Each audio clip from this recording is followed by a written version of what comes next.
Hello दोस्तों, मैं Mayank Kumar YouTube channel अंकित sir 97 पर हार्दिक से स्वागत करता हूं। तो समान विज्ञान के अंतर्गत पार्ट 3 मैं लेकर आया हूं, जिसमें 100 प्रश्न आपको मिलेंगे। और ये 100 प्रश्न किसी भी परीक्षा में बैठेंगे तो आपको इन 100 प्रश्नों में कुछ ना कुछ प्रश्न आपको नजर आएंगे, 2 से 3-4 नंबर के। तो आप किसी भी कंपटीशन दे रहे हैं तो समान विज्ञान से प्रश्न पूछ ही लिए जाते हैं, ठीक है। तो इस वीडियो पूरा जरूर देखिएगा और पूरा वीडियो देखने के बाद कमेंट करें कैसा लगा वीडियो, और तब मेरे चैनल को आप सब्सक्राइब करें। तो आइए पढ़ते हैं। पार्ट नंबर 3 है। प्रश्न नंबर 201। किस वैज्ञानिक ने सर्वप्रथम बर्फ के 2 टुकड़ों को आपस में पिघला दिया? डेवी ने, जॉन डेवी नाम था। सबसे अधिक तीव्रता की ध्वनि उत्पन्न करता है बाघ। कौन सा जन्म करता है? बाघ। जब ध्वनि तरंग चलती है तो वो अपने साथ ले जाती है ऊर्जा। सूर्य ग्रहण के समय सूर्य का कौन सा भाग दिखाई देता है?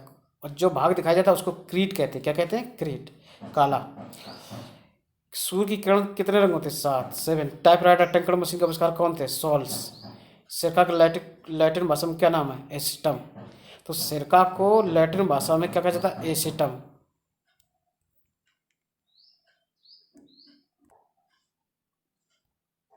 पेट में भोजन को पचाने के लिए किसकी खास आवश्यकता होती है? एंजाइम। कार्बनिक शाब्दिक शुद्ध रूप है हीरा। और सदिश राशि कौन सी है? वेग। देखो, सदिश वे होती हैं जिसकी दिशा परिणाम दोनों निश्चित होते हैं। तो सदिश। बाहर वाहनों से निकलने वाली प्रदूषित गैस मुक्त है कार्बन मोनोऑक्साइड।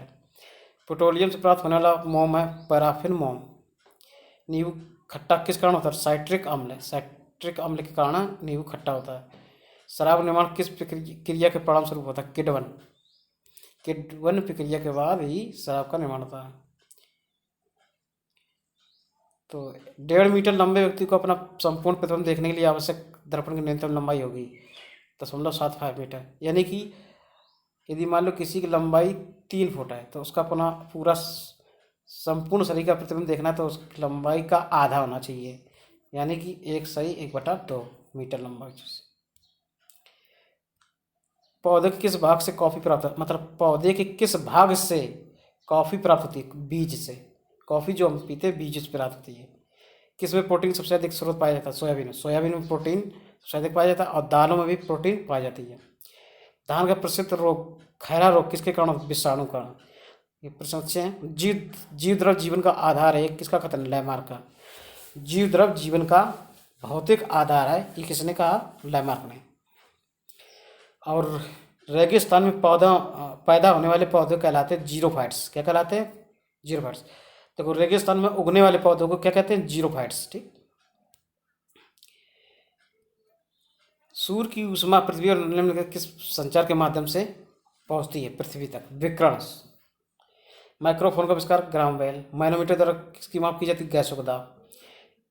सोडियम एक किस प्रकार तत्व है? शुद्ध तत्व है, ठीक।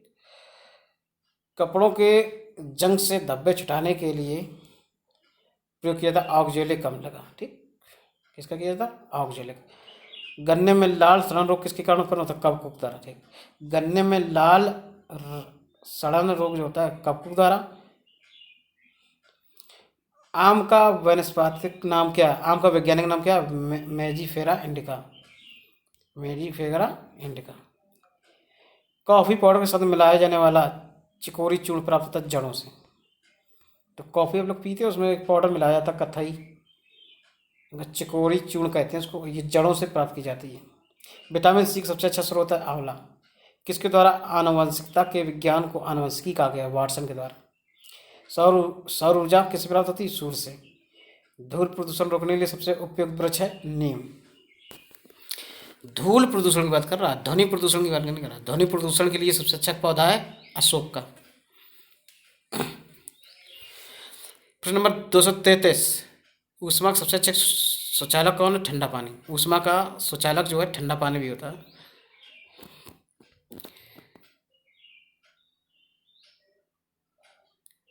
किस धातु का प्रयोग मानव द्वारा सबसे पहले किया गया? तांबा। किसके द्वारा सबसे अधिक ध्वनि प्रदूषण होता है? हवाई जहाज की उड़ान भरना। प्रश्न नंबर 236। प्रकाश छोटे छोटे कणों से मिलकर बना है जिसे कहते हैं फोटान। जो प्रकाश छोटे छोटे कण होते हैं उनको फोटान कहते हैं। अंतरिक्ष यात्री को बाह्य आकाश कैसे दिखाई देता है? काला। जब अंतरिक्ष यात्री ऊपर होता है आकाश में तो वो बाहर से झाँकता है तो उसको अंतरिक्ष काला दिखाई देता है। अस्त होते समय सूर्य लाल रंग का क्यों दिखाई देता है? प्रकाश प्रकीर्णन के कारण। प्रकाश प्रकीर्णन के कारण सूर्य अस्त होते समय लाल रंग का दिखाई देता है। तो प्रश्न है ये क्या है, 239 में लिखा है निम्न में कौन सा एक कूट फल है? सेव। दूरबीन का आविष्कार गैलीलियो ने किया था। किसका उपयोग ऊंचाई नापने के लिए किया जाता है? अल्टीमीटर। दलदली भूमि से कौन सी गैस निकलती है? मीथेन। दलदली भूमि से कौन सी गैस प्राप्त होती है? मीथेन। मांसपेशियों में किस अम्ल के एकत्रित होने से थकावट होती है? लैक्टिक अम्ल। तो मांसपेशियों में लैक्टिक अम्ल इकट्ठा अधिक अधिक होता है तो हमें थकावट महसूस होती है। अंगूर में कौन सा अम्ल पाया जाता है? टार्टरिक अम्ल। याद करो, अच्छा इंपॉर्टेंट प्रश्न है ये। कैंसर संबंधी रोगों का अध्ययन किया जाता है, ये जो किया जाता है ऑर्गेनोलॉजी, ठीक। ऑर्गेनोलॉजी के अंतर्गत कैंसर संबंधी रोगों का अध्ययन किया जाता है। मानव शरीर में सबसे लंबी कोशिका कौन सी? तंत्र कोशिका या तंत्रिका कोशिका कहते हैं। दांत मुख्य रूप से किस पदार्थ के बने होते हैं? डेंटाइन के बने होते हैं। किस जंतु की आकृति पैर की चप्पल के समान होती है? पैरामीशियम की।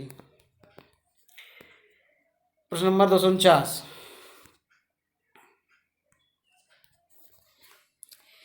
केचुए की कितनी आंखें थी? एक भी नहीं होती हैं। केचुए की एक भी आंखें नहीं होती। गाजर में कौन सा विटामिन पाया जाता है? Vitamin A. किस पदार्थ में प्रोटीन नहीं पाया जाता? चावल में। चावल में प्रोटीन नहीं पाया जाता। रक्त में पाई जाने धातु कौन सी? आयरन। आयरन मतलब हीमोग्लोबिन में आयरन पाया जाता है, लोहा। कीटवन का उदाहरण? दूध का खट्टा होना, खाने के ब्रेड बनना, गीले आटे का खट्टा होना, ठीक। ये सब कीटवन के कारण। मानव शरीर में नए उत्तक वृद्धि के लिए कौन सा पोषक तत्व जरूरी है? देना जरूरी? पनीर। कौन सी एक उड़ने वाली छिपकली है? ड्रैको। प्रश्न नंबर 256। सूर्य की किरणों की तीव्रता मापने के उपकरण को क्या कहते हैं? एक्टियोमीटर। ये लिखा है एक्टियोमीटर। हाइड्रोजन का अवशोषण करने वाली धातु कौन सी है? पैलेडियम। तो पैलेडियम जो धातु है हाइड्रोजन गैस का अवशोषण करती है। क्यूरी निम्नलिखित किसकी इकाई का नाम है? रेडियोक्टिव धार्मिकता का। तो रेडियोक्टिव धार्मिकता जो मापी जाती है क्यूरी से।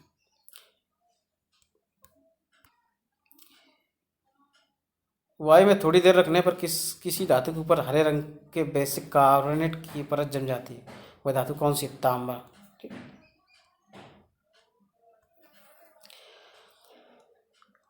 तारे अपनी ऊर्जा किस प्रकार प्राप्त करते हैं? नाभिकीय संयोजन के फलस्वरूप, यानी कि नाभिकीय संलयन। लोहे पर जंगलन किसका उदाहरण है? ऑक्सीकरण। और इसमें से कौन सी गैस वायु हल्की है? अमोनिया।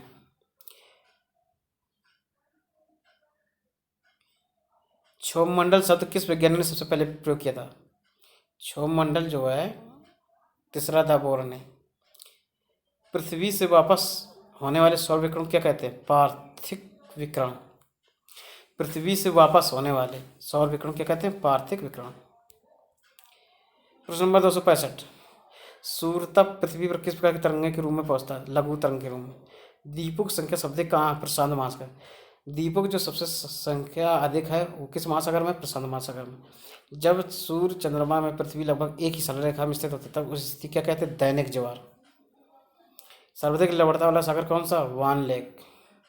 किस प्रकार की मृदा का निर्माण रेगिस्तानी या उप रेगिस्तानी जलवायु की दशाओं के अंतर्गत होता है? एरोडोसाल की। क्या है? एरोडोसाल। जल में पपने वाले पौधे क्या कहलाते हैं? हाइड्रोफाइट्स। और रेगिस्तान पनपने वाले पौधों को जीरोफाइट्स कहते हैं, ठीक। प्रश्न नंबर 271। मालाबार क्षेत्र में किस प्रकार की वनस्पति मिलती है? वर्षावन। एक्सरे का आविष्कार किसने किया था? राटजन ने। सूर्य में होता है हाइड्रोजन व हीलियम। सूर्य जो है हाइड्रोजन हीलियम का संयोजन है।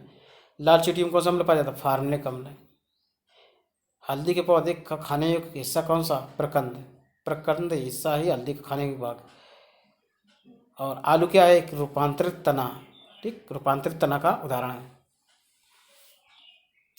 भोजपत्र उत्पन्न होता है बेटुला की छाल से। प्याज लहसुन में गंध किस तत्व की उपस्थिति के कारण होता है? पोटेशियम के कारण। आलू किस कुल से संबंधित? सोलेनेसी। ठीक। दालचीनी पेड़ के किस भाग से प्राप्त की जाती है? छाल से। मसाला होता है दालचीनी, उसमें छाल से प्राप्त होती है। तारपीन का तेल किससे प्राप्त होता है? ताड़ के वृक्ष से। और हवाई जहाज का आविष्कार किसने किया था? राइट ब्रदर्स ने। दक्षिणी गोलार्ध में स्थित सबसे बड़ा कोयला क्षेत्र में कौन सा? New cancer. किस प्रकार की जलवायु में पॉट जल का निर्माण होता है? भूमध्य सागरीय जलवायु में। एक ही प्रकार के परमाणु से मिलकर बना पदार्थ क्या कहलाता है? तत्व। ठीक। एक ही प्रकार के परमाणु से मिलकर बना पदार्थ कहलाता है तत्व। प्रश्न नंबर 286। दो या दो से अधिक तत्वों की मात्रा के विचार से एक निश्चित अनुपात में संयोग करने में बना पदार्थ कहलाता है यौगिक।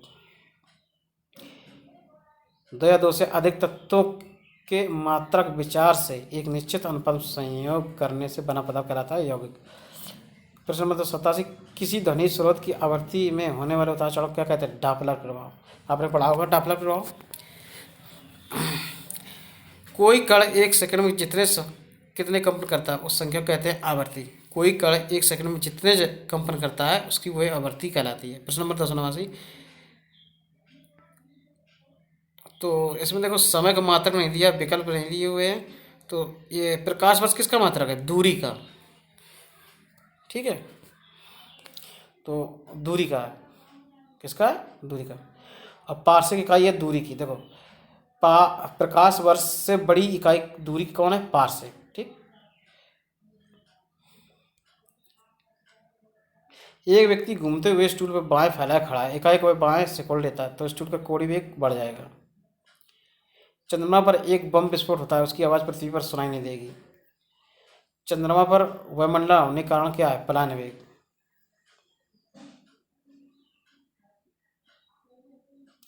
एक लड़की झूला झूल रही है, उसके पास एक अन्य लड़की अगर बैठ जाती है तो झूले का वर्तकाल अपरिवर्तित रहेगा।